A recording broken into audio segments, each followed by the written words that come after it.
NIM 211212041 dari Program Studi Ilmu Kesehatan Masyarakat 2021 kelas K1 akan mempresentasikan tugas individu biomedik. Kali ini saya akan membahas tentang permasalahan pada sistem pencernaan. Yang pertama adalah IBS, Irritable Bowel Syndrome. Apa sih IBS itu? IBS adalah salah satu penyakit gastrointestinal fungsional. Irritable bowel syndrome memberikan gejala berupa adanya nyeri perut, distensi, dan gangguan pola defekasi tanpa gangguan organik. Secara umum, IBS akan menimbulkan 4 pola gangguan saluran pencerna, yaitu yang pertama adalah IBS-D, dengan gejala yang paling menonjol adalah diare. Kedua, IBS-C, dengan gejala yang paling menonjol adalah konstipasi atau sembelit. Ketiga adalah IBS-M, dengan gejala campuran diare dan konstipasi. Keempat adalah tidak keras dan tidak bisa diklasifikasikan. Gejala yang bisa muncul saat seseorang mengalami IBS dapat berupa sakit perut yang biasanya mereda setelah buang air besar atau BAB, tidak bisa menahan keinginan bab, mual dan muntah, bab berlendir, sering bersendawa atau kentut, mudah lelah, nyeri punggung, cepat kenyang, nafsu makan menurun, rasa panas di dada dan penyakit asam lambung. Penyebab dari penyakit ini belum diketahui, namun munculnya keluhan dan gejala IBS diduga berkaitan dengan gangguan pada saluran cerna, termasuk gangguan pergerakan dan kontraksi otot, gangguan pada sistem saraf, peradangan, infeksi, dan perubahan keseimbangan flora normal.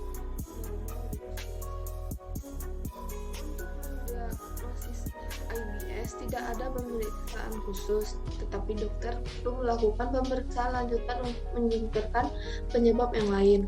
Beberapa di antaranya adalah: yang pertama adalah tes darah untuk mendeteksi anemia, melihat kadar elektrolit di dalam darah, dan mendeteksi infeksi serta peradangan yang bisa menyebabkan munculnya keluhan dan gejala.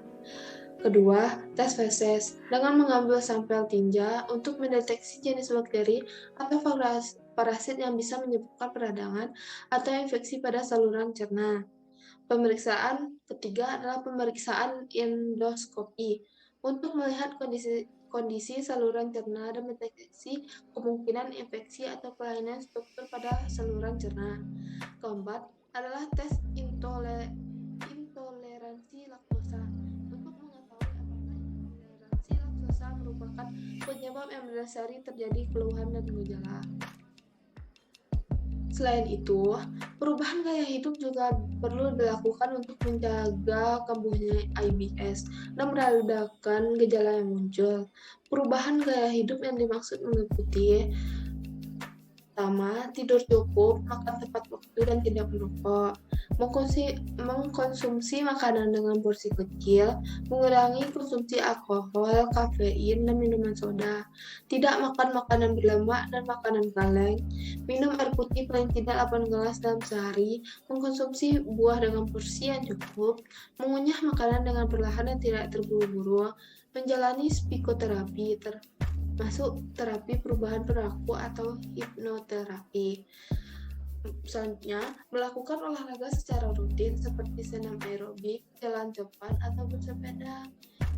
Terakhir, mengelola stres dengan cara yang positif, misalnya dengan meditasi atau yoga.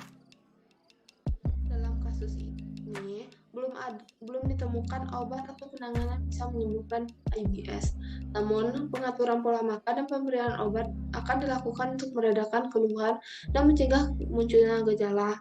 Untuk meredakan IBS, dokter akan memberikan obat-obatan berupa: yang pertama adalah antikolinergik seperti atropin, antispasmodik seperti histamine, etil bromide, anti diare, antidepresan, trisiklik, obat pencahar, suplemen serat, suplemen probiotik, selektif serotonin reuptake inhibitor seperti fluoxetine, obat pereda nyeri seperti pregabalin atau pagamentin.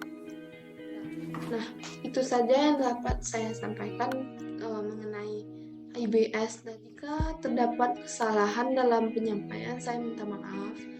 Sekian, saya mengucapkan terima kasih. Assalamualaikum warahmatullahi wabarakatuh.